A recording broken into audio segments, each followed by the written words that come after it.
Good morning, Eights. Mr.Westra here with Half Brother 27, Part 1.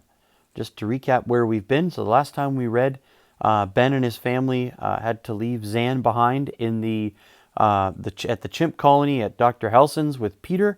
Ben had to leave him there and walk away, and that was a pretty emotional time for Ben. They've come home, and school is starting, or he's going back to school, and he finds that he's popular. People are feeling sorry for him.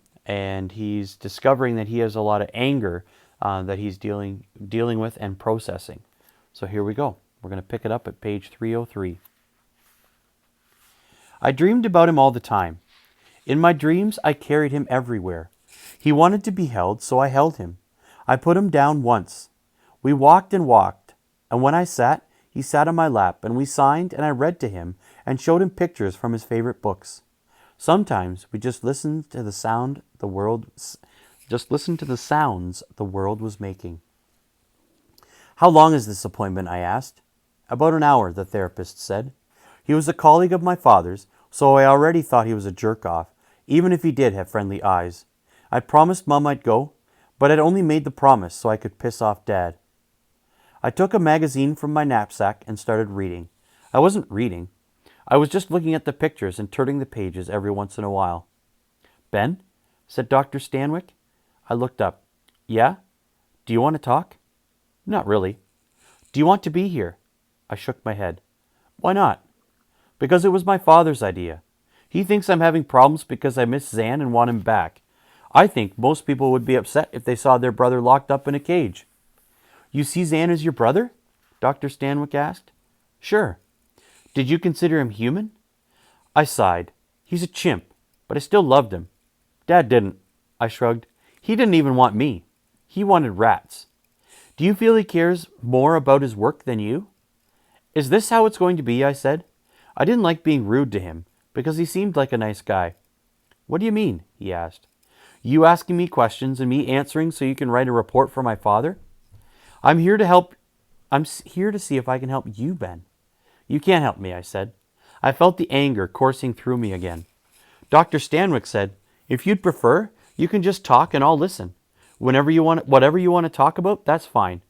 I can save you some time, I said, because I know my father will want to know what we talked about. Tell him I hate him. The therapist said nothing, just watched me. Tell him, screw you, and screw you. I wiped my nose. I was crying. You can write that down, I said, pointing at his pad. Write it down, and then you can do a graph or something. On the weekend, I helped Mum do grocery shopping at the Cordova Plaza. As we passed the pet shop, she stopped to admire a puppy in the window. Check out this guy. He is so cute, Mum said. I had a Cocker Spaniel when I was young. I don't want a dog, Mum, I said. Who said anything about getting a dog? She replied with a shrug. It was nice of her to try. She wanted to distract me, make me feel better. We're still going to visit Zan once school gets out, right? I asked her. Absolutely. A road trip to Nevada. It'll be a blast. Will Dad come? Just you and me, I think. That suited me fine. Do your parents know we talk so much? Peter asked a couple of weeks later. No. They will when they get the phone bill. I'll worry about that later, I said. How's he doing? How's he getting along with his new family? Well, they decided to stop seeing him. What happened? I asked, worried. Helson's calling it a therapeutic triumph.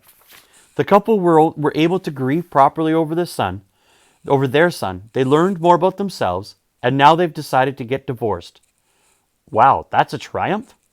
Helson was pretty excited. I twisted the phone cord round and round my wrist. So is this what he's going to do with Zan? Loan him out like a teddy bear? There was a hesitation on the other end of the line. I don't think the couple liked Zan. He tormented their cat. I couldn't help smiling. I mean, Zan loved the cat, said Peter. It's just that he tended to stroke it and hug it kind of hard. Also, he bit the woman. Badly? 3 stitches, antibiotics, nothing on what he did to Ryan. Part of me was glad. Zan was mine, ours, and I didn't like sharing him. I also didn't think it was good introducing him to all these new people and then just taking him away, and I told Peter so. I agree, he said. He seems a bit down now that it's over. He likes living like a human.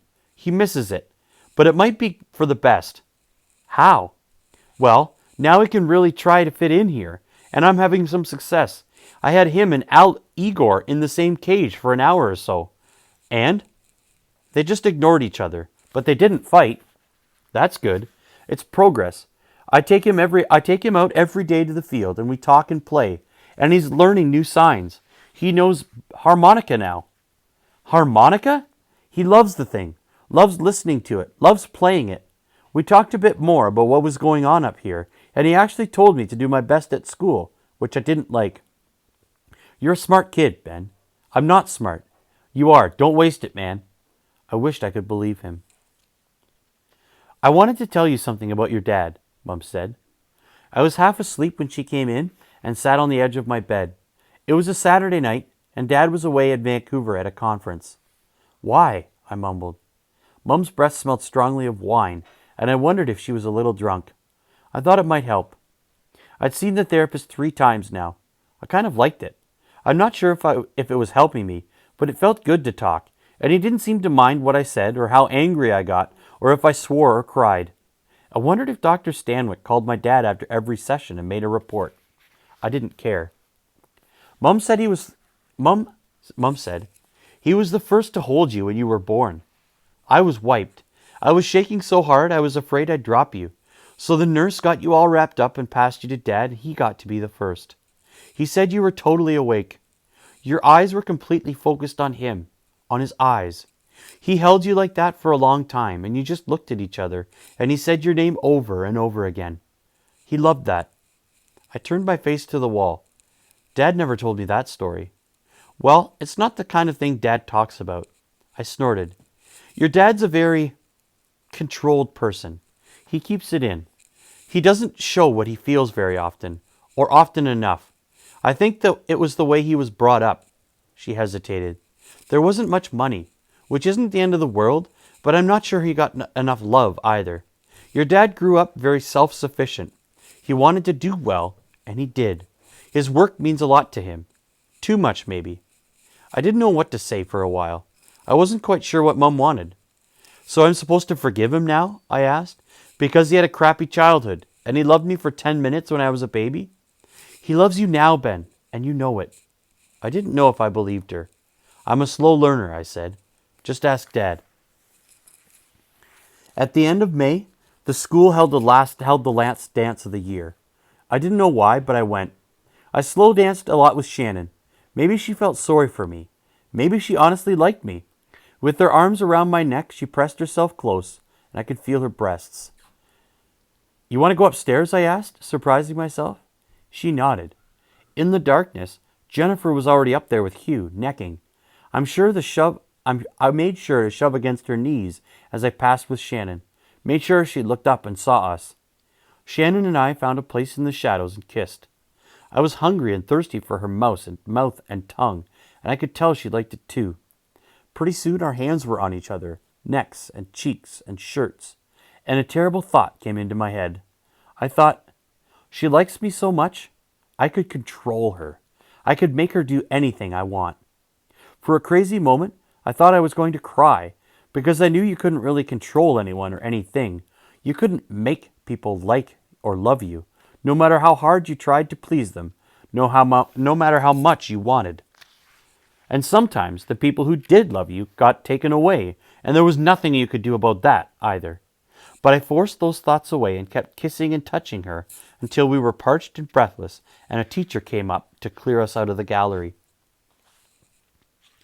June was beautiful. In Toronto, it always went from winter to summer in about 2 weeks. But here in Victoria, the spring started in February and went into May, and everything was all green and flowery and smelled good.